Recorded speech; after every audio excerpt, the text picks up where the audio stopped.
Graças e paz, irmãos, tudo bem? Hoje o vídeo é bem interessante, eu quero compartilhar com vocês a vida de Filipe, um grande homem de Deus que está no livro de Atos. Vou mostrar para vocês claramente que não precisa de ter um grande título, né?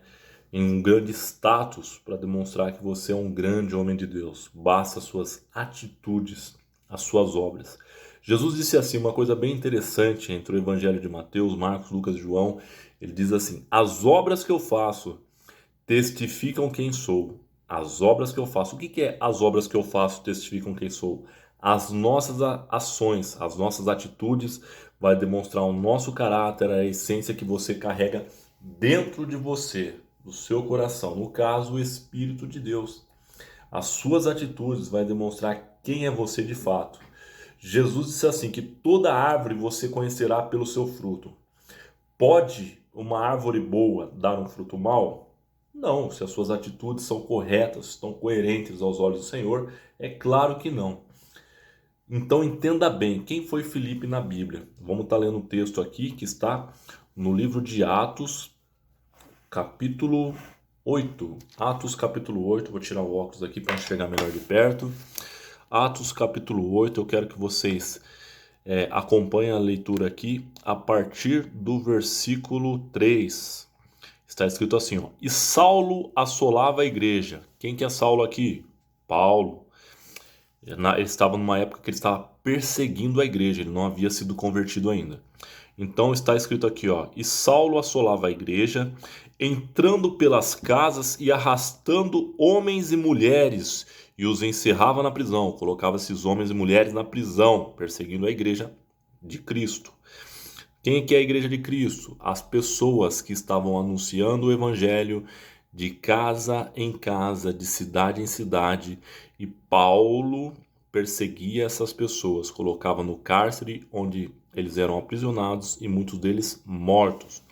Versículo 4: mas os que andavam dispersos iam por toda parte anunciando a palavra. E descendo Filipe à cidade, olha ele aparecendo aqui, ó. E descendo Filipe à cidade de Samaria, lhes pregava a Cristo.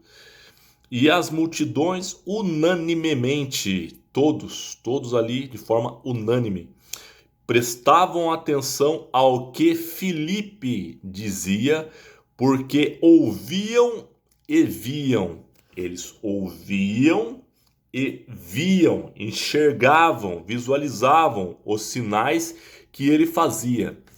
Está demonstrando claramente que Filipe ele realizava sinais, prodígios e maravilhas. Você vai ver no contexto mais adiante.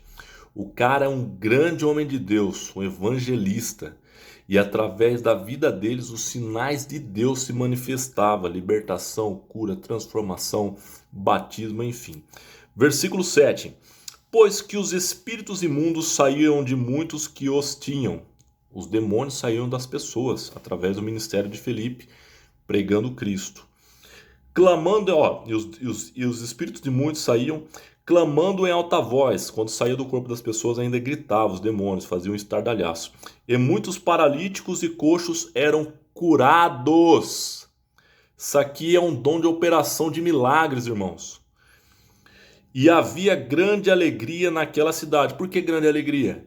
Porque o reino de Deus era chegado até aquelas pessoas. Através do quê? Através da vida de Filipe, que era um homem cheio do Espírito Santo. Estava pregando o evangelho, estava tocando o terror no mundo espiritual. Versículo 9, ó. E estava ali um certo homem chamado Simão, que anteriormente exercia naquela cidade a arte mágica. O cara exercia magia ali, ó, praticava magia. E tinha iludido a gente de Samaria. Estava iludindo muita gente da cidade de Samaria, dizendo que era um grande personagem, ao qual todos atendiam, desde o mais pequeno até o maior, dizendo: este é a grande virtude de Deus. Os caras achavam ali que era um sinal de Deus, eram os sinais que através desse homem chamado Simão. Mas olha bem o que aconteceu, ó. E atendiam-no e a ele, porque já desde muito tempo os havia iludido com artes mágicas. Versículo 11 falava aqui que há muito tempo Simão já estava iludindo as pessoas ali com aquelas artes mágicas. Mas, como crescem em Filipe, como começaram a crer em Filipe, que eles pregavam acerca do reino de Deus e do nome de Jesus Cristo, se batizavam tanto os homens como mulheres. Então, quando Filipe chegou naquele local, o que aconteceu? Começou a realizar aqueles sinais no nome de Cristo, e ali fala aqui o texto, no versículo 12, que o povo começou a crer em Filipe, que lhes pregava acerca do reino de Deus. Filipe não pregava dele mesmo, ele pregava sobre o reino de Deus, e as vidas começavam a se converter através de muitos sinais. No nome de Jesus Cristo se batizavam, começou a batizar pessoas, tanto homens como mulheres. Versículo 13, e creu até o próprio Simão, aquele cara que realizava mágica, realizava ocultismo, e creu até o próprio Simão. E sendo batizado, quem foi batizado? Simão. Ficou de contínuo, começou a ficar de forma contínua ali com Felipe. E vendo os sinais e as grandes maravilhas que se faziam, estava atônito. Cara cheio do Espírito Santo, começou a realizar um monte de sinais, maravilhas. Simão ficou só assim, ó. Tipo de boca aberta, desacreditando e passando a acreditar, é claro, né? Porque era fenomenal. Versículo 14. Os apóstolos, pois que estavam em Jerusalém, ouvindo que Samaria recebera a palavra de Deus, por que receber a palavra de Deus? Filipe estava lá tocando terror, ó, que enviaram para lá Pedro e João. Viu que estava acontecendo aquilo tudo, e falou, vamos enviar Pedro e João até o local. Versículo 15. Os quais, tendo descido, Pedro e João, né? Oraram por eles para que recebessem o Espírito Santo. Então Pedro e João foi com uma outra missão até aquele local, para dar um suporte ali praticamente a Filipe. Versículo 16, porque sobre nenhum deles tinham ainda descido, mas somente eram batizados em nome do Senhor Jesus. Ainda não havia sido recebido aquele batismo de fogo, o batismo do Espírito Santo, somente aquele das águas. Então foram ali Pedro e João para continuar, dar continuidade àquela obra, completar o que se havia começado. Versículo 17. Então lhes impuseram as mãos, através de imposição de mãos na cabeça, quando fala assim o texto. Ó. Então lhes impuseram as mãos e receberam o Espírito Santo. Oraram, colocaram imposição na mão da cabeça deles e eles recebiam o Espírito Santo de Deus. Versículo 18, olha só. E Simão, vendo que pela imposição de mãos dos apóstolos era dado o Espírito Santo, lhes ofereceu dinheiro. O que esse cara foi fazer? Onde esse Simão estava com a cabeça, gente? Versículo 18, ó, vou repetir. Esse Simão, vendo que pela imposição das mãos dos apóstolos era dado o Espírito Santo, ele ofereceu dinheiro por aquilo. Falou, eu quero isso, como é que eu faço para orar por pessoas, colocar a mão na cabeça e elas receberem o Espírito Santo de Deus? Eu quero fazer isso também, quanto custa? Meu dom de Deus é inegociável. Dádiva de Deus não é por dinheiro que você consegue comprar, isso é pela graça, mediante a fé, dom de Deus, conforme a vontade do Espírito Santo, conforme você buscar em Deus. Mas ele não entendia disso ainda. Versículo 19. Então o que aconteceu quando os discípulos viram que ele falou aquilo, ó, os apóstolos? Dizendo, dai-me também a mim esse poder, no caso Simão pedindo a eles, né? Para que aquele que sobre quem eu puser as mãos receba o Espírito Santo. Versículo 20. Mas disse Pedro, ó, já Pedro chamando a atenção do rapaz, ó, o teu dinheiro seja contigo para a tua perdição, pois cuidastes que o dom de Deus se alcança por dinheiro? Tu não tens parte nem sorte nessa palavra, porque o teu coração não é reto diante de Deus. Pedro, vendo aquela situação, aquela circunstância ali, repreendeu ele, chamou a atenção ele, corrigiu ele, Simão, e ainda pagou um pau para ele nesse sentido. Versículo 22, ó. Arrepende-te, Pedro falando para ele, pois dessa tua iniquidade, e ora a Deus para que porventura te seja perdoado o pensamento do teu coração. Pois vejo que estás em fel, em amargura, de amargura e em laço de iniquidade.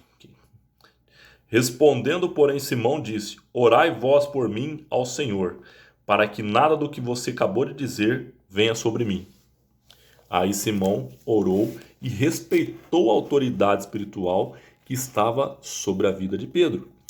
Versículo 25. Tendo eles, pois, testificado e falado a palavra do Senhor, voltaram para Jerusalém e em muitas aldeias dos samaritanos e anunciaram o evangelho. Conforme Filipe ia ganhando mais seguidores, formando mais discípulos, eles deram continuidade à obra. Versículo 26. E o anjo do Senhor falou a Filipe, dizendo: levanta-te e vai para a banda do sul, ao caminho que desce de Jerusalém para Gaza, que está do lado deserto. Ele levantou-se e foi, Filipe. E eis que um homem etíope, olha só, gente, redobre a atenção agora. Olha que mensagem fantástica, que passagem extraordinária. Eu já utilizei essa mensagem para explicar para uma pessoa que não tinha ideia de ter um encontro com Deus. Eu utilizei essa passagem uma vez e essa mulher, ela é convertida ao Senhor. Ela ama, louva, adora ao Senhor. Entende hoje em dia sobre o que é oração, a importância de ter comunhão com Deus. Ela mora na cidade de Limeira. É uma amiga muito querida, né? Já faz um tempinho que eu não vou na cidade de Limeira, mas enfim. Ela constituiu uma família muito abençoada, colocando em prática o Evangelho. E na época, eu utilizei esse texto aqui, do livro de Atos, capítulo 8, para falar sobre o eunuco e Filipe. Então, redobre a atenção, ó. Começa assim a partir do versículo 26 até o versículo 40. E o anjo do Senhor falou a Filipe. Quem falou a Filipe? Um anjo, né? Por meio de uma visão, dizendo: levanta-te e vai para a banda do sul, ao caminho que desce de Jerusalém para Gaza, que está do lado deserto. Ele levantou-se e foi. E eis que um homem etíope, eunuco, mordomo, de Candace, rainha dos etíopes, o qual era superintendente de todos os seus tesouros e tinha ido a Jerusalém para a adoração. Um cara tinha uma certa hierarquia, cuidava das coisas da rainha, dos pertences valiosos dela, mas estava indo numa direção para adoração. Versículo 28 aqui, ó, adoração a Deus. Regressava e assentava no seu carro e ele lia o profeta Isaías. O cara estava com um pedaço de pergaminho na mão. Imagina só, numa carruagem. Pessoas levando ele lá, conduzindo ele com um grupo de animais, tesouros naquela época. Ele era responsável com guardas ali daquela época. E ele estava ali com um propósito em um determinado lugar ali para adoração. Só que o anjo já dá uma clareza, já dá uma direção e fala o que ele tem que fazer, qual que era a missão de Filipe. A intimidade dele era tão grande que manifestava até mesmo anjo para falar com ele e realizar um propósito. Versículo 28, regressava e assentado no seu carro, ele lia o profeta Isaías. O cara estava lendo um pedaço de um pergaminho, mas ele não estava entendendo. Dando continuidade ao versículo 29 aqui, ó. E disse o Espírito a Filipe: chega-te e ajunta-te a esse carro, ó, vai junto daquele carro ali. Ele recebeu uma direção de Deus. E correndo Filipe, ouviu o que lia o profeta Isaías e disse: você está entendendo o que você está lendo? Filipe falando para o cara que estava lendo na carroça um pergaminho do profeta Isaías, né? Um texto relacionado ao profeta Isaías. E ele estava lendo, e ele não estava entendendo. Aí foi a oportunidade que Filipe teve ali de explicar para ele, ó. Você entende o que você está lendo? Versículo 31. E ele disse: como eu poderei entender se alguém não pode me ensinar? E rogou a Filipe que subisse na carroça, né, com ele, na carruagem com ele, e se assentasse ali. E o lugar da escritura que ele estava lendo, foi levado como a ovelha para o matadouro. É uma mensagem que está falando ali sobre o Cristo, né? Que ele não estava entendendo, ó. Foi levado ele como ovelha para o matadouro, e como está mudo o cordeiro diante do que o tosquiava. Assim não abriu a sua boca. Na sua humilhação foi tirado o seu julgamento. E quem contará a sua geração? Porque a sua vida é tirada da terra. E respondendo o eunuco a Filipe, disse: rogo-te de quem diz isto ao profeta, de si mesmo ou de algum outro? O que ele falou assim, ó? Ele começou a ler um texto de Isaías ali e ele não estava entendendo.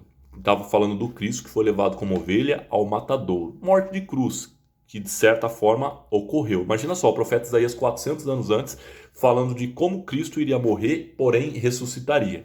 Só que daí ele lendo aquele pedaço de um pergaminho ali, de um texto do profeta Isaías, que já tinha profetizado o que aconteceria com Cristo através da revelação do Espírito Santo de Deus, ele falou assim: mas ele está falando dele mesmo ou de uma outra pessoa?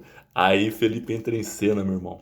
Ele vai falar assim, ó, versículo 35. Então Felipe, abrindo a boca e começando nessa escritura, lhe anunciou a Jesus.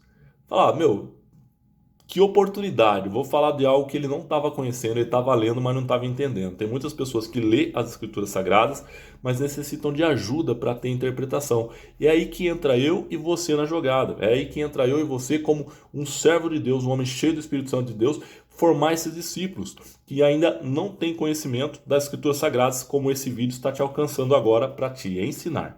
Versículo 36. E indo eles caminhando, quem? Filipe e o eunuco, com aquele grupo de pessoas. Chegaram ao pé de alguma água, ó, de um lugar aí que tinha um riacho ali perto, né? De alguma água, alguns textos bíblicos vai estar falando alguma água, outros textos vai estar falando de riacho. E disse o eunuco: Eis aqui água, um riacho ali, quem impede que eu seja batizado? Versículo 37. E disse Filipe: É lícito. Se você crê de todo o seu coração, e respondendo ele, dizendo: Eu creio que Jesus Cristo é o Filho de Deus. Por quê? Ele havia entendido a mensagem. Então ele já confessou com os lábios dele que ele crê que Jesus Cristo é o Filho de Deus, que realmente realizou aquela obra para a nossa salvação. Versículo 38. E mandou parar o carro e desceram ambos à água, tanto Filipe como Eunuco, e o batizou. E quando saíram da água, o Espírito do Senhor arrebatou a Filipe. Ele foi transladado, foi levado, foi arrebatado de um local para o outro. Ó. E quando saíram da água, o Espírito do Senhor arrebatou a Filipe e não viu mais o eunuco. E jubiloso, começou a louvar, glorificar a Deus ali, e alegre, continuou o seu caminho, o eunuco. E Filipe se achou em Azoto, e indo passando, anunciava o evangelho em todas as cidades, até que chegasse a Cesareia. Terminamos aqui no versículo 40.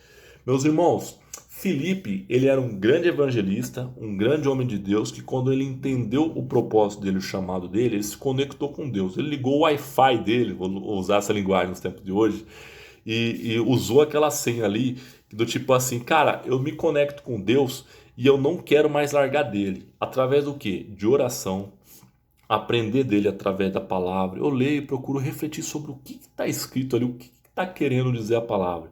Através de culto, ouvindo a palavra do Senhor, através de homens de Deus que sobem no altar. E eu sempre procuro ver se aquilo que ele está falando do altar, se realmente tem a ver com a Bíblia. Isso é muito importante você examinar se aquilo está batendo ou não. Louvando, adorando a Deus. A Bíblia fala em Salmo que Deus habita no meio dos louvores. Quando você louva, o que é louvar? É você bendizer a Deus, falar bem dele, elogiar ele de forma sincera no seu coração e na sua mente. E através de canções, Deus permite que você coloque ali os seus sentimentos nessas canções para adorar ele. A unção dele se manifesta desde o alto da sua cabeça, ela toma o seu corpo e vai até os pés. Enfim, você se sente inundado pela presença de Deus. Quando você adora ele, quando você fala palavras inteligíveis a ele, você fala elogios sinceros do seu coração, então o que acontece? A graça dele se manifesta em você. Tem pessoas que sentem uma unção tão forte que ela sente uma paz no momento de louvor, no coração dela, na mente dela. Tem outras pessoas que aumenta a convicção de fé. Tem outras pessoas que ela sente uma alegria transbordante. Tem outras pessoas que aquela inquietação que estava sentindo, ela vai embora. Por quê? Jesus fala, eu não dou a paz que o mundo dá, mas a paz que provém do Senhor. Que paz é essa? É uma paz que Jesus fala que excede todo o entendimento humano. Que meio a desafios, meio a problemas, a pessoa ainda consegue adquirir paz e certeza da vitória. Então, se conecta com Deus através de todos esses recursos. Se necessário, faz até mesmo jejum. O jejum que eu falo em outros vídeos, onde a carne enfraquece, o espírito fortalece. O eunuco aqui, ele não tinha um grande título falando que ele era um apóstolo, um pastor, um missionário do tipo assim, bispo. Enfim, só descreve a Bíblia que ele era um evangelista, um simples evangelista, porém cheio do Espírito de Deus. E é aí que faz a diferença. O compromisso que ele tinha com Deus, Deus honrava e estabelecia um propósito para ele influenciar, contagiar, impactar uma geração inteira de cidade em cidade naquela época.